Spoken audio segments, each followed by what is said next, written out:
All right, everyone, in this video, what we're going to be doing is we are going to be adding our door locations down this north wall. All right, to do this, what we're going to do is use our tape measure tool to make guidelines from our edges or from our corners with those measurements we got in our first assignment.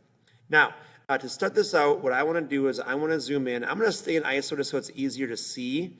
But it's really important here that we make sure we're pulling down the edge to the other piece here. So making sure we're not pulling out or making lines in the middle of places. So I'm going to go with my hook on the edge here, and I'm going to select and move in the direction and on the surface that way. And I'm going to click it to drop it again.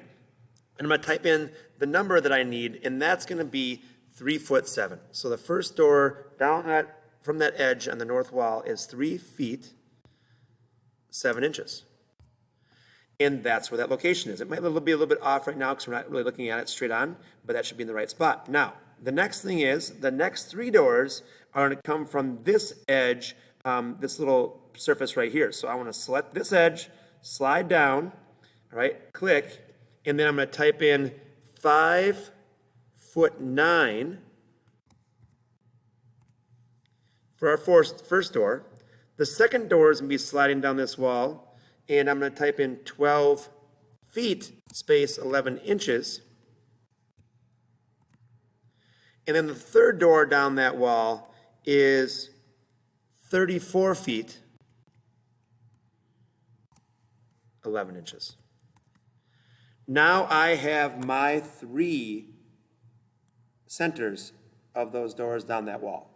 The next thing that I want to do is I want to either orbit or take it and go to the other ISO view where now I can look back at this other corner. And there's one more door back here on this side of the room, and it's the same location as the front door on the other side. It's selecting that edge and sliding down 3 feet 7 inches. But if I go to my front view now, and I look, it's hard to see, but I have my lines. If I orbit a little bit up or by pulling it down, you will be able to see that I have my locations of the centers of the doors on that wall. We're going to do the same thing later for our windows on this wall after we complete our door openings in the next video. Hope this makes sense. Hope everything's working out for you. Remember, if it doesn't work the first time, try again and also pay attention. Thanks for watching. Have a good day.